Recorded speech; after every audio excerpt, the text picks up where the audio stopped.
Hey, Mike, over here. Chris has kind of a quiet night, doesn't do too well the first game. He has an excellent game this one.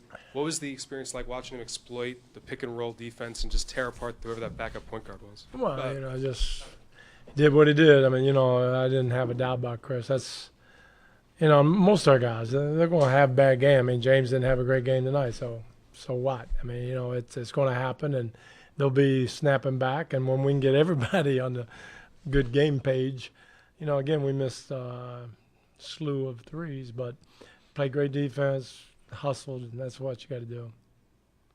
Gerald's second quarter, did that just spark everyone? Yeah, I mean, that kind of opened the dam up a little bit. We were just struggling, and he just, Gerald does that, and he gives us big spark.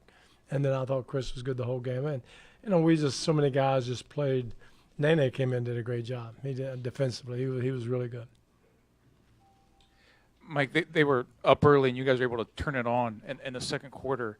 How big was Gerald tonight off the bench? And just you guys, they tried to go tough with you guys, it seemed, early, and you were able to get the three-pointers going and really get into your offense as the game went on. Well, we didn't play very well the first quarter, obviously. But they're only up 5. It's 23-18. And then sooner or later, we've got too many guys. Somebody's going to catch fire. You hope, and if not, you lose that game, you go to the next one. But Gerald did it. He came in. We were struggling, and he hit a couple threes, opened it up. And then once you see the ball go in and once you get the monkey off your back, all that stuff, then, we played pretty well for about 2.5 quarters. Defensively played well the whole game.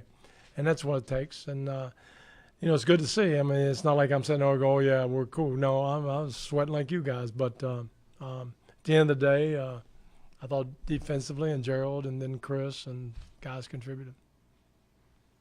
Mike over here.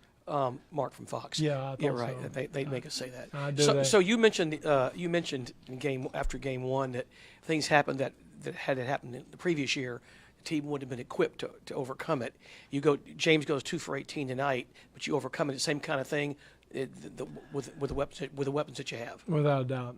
And again, offensively we were just okay. I thought we can play a lot better, but if we can withstand, Chris having a bad game the first one, James on the second one, then. Things are pretty good. Coach Max Edison, Houston Defender. Sunday, we talked about Karl Anthony Towns and only 8 points, and we knew they were going to try to get him off early. But our rotation between Nene and Capella and then switching him, just talk about the defense that was played on Karl Anthony. 5 points tonight instead of 8. Well, great players like that, they do have off. Now, he's a big focus for us, and we can run multiple guys at him, and we try to run him on the offensive end to tire him out. Then Nene comes in, and he's got a lot of muscle on him, and, we're just trying to wear him out as much as we can, knowing that, he could explode on Tuesday night, but he's an all-star, and he's a great player. But we've had some success so far, but, we won't think that's us so much as just having a bad game. Like, James is 2 for 18, so – not that they do something different, it's just not having a great game. Going back to that, Jonathan Fagan, Houston Chronicle, going back to that little burst in the second quarter, besides getting rid of the 9-point deficit, taking a little lead, did that let everyone sort of relax and play more naturally? I think so. And, now I'd be very surprised if, again, first couple games, and it's almost a blessing. I was talking to somebody that we struggled the first game because a lot of times you come out that first game, you win by a lot because you're so ready to roll, and that second game makes it really tough. I thought because we struggled in the first game and they had us, or a lot of the part of it, we came out a little bit more focused, especially defensively, and it weathered the storm until we got our offense rolling. So, you never know when a bad thing is actually a good thing, and if you just do what we do, but hopefully it does. Now, I don't, I'll tell you Saturday night whether it helps us or not. We've got to play a little bit better. We can't just keep playing. We've like I said, it was a little bit better today, but we can go up another notch. Coach Kim Davis, Chalk Talk. Can you talk more just about your defense? It's one of the things that I know you've been focusing on. Is it continue to improve? Is it where you want it to be? I mean, I know it can always get better, but can you talk about just where you are defensively? Well, Jeff Bizdelig does a great job, first of all, and he keeps them all accountable, and he is, a real stickler for details. And that's half of it. The other half, the players buy in. The other half, the players want to do it. You can't do it without both. And they're doing a great job. And we've got some individually very good defenders. And when you do that, it's kind of contagious. And they all want to win. And we've just preached to them that if you're going to do it, we have to do it on the defensive end, because offensively we're as good as anybody. Can we be good enough defensively? And we had a goal to get in the top 5, and we got 5 or 6, and we got, at the end of the year we were getting better. I think from All-Star break, like, we're 3rd. And it's just really important, but it's credit to Jeff and the players, and they're doing a heck of a job. Coach, Davide Chinellato, Gazzetta Italy. Going into Game 3, what is going to be your mindset? Like, the first 2 games are just a start, or you just forget about it and start over?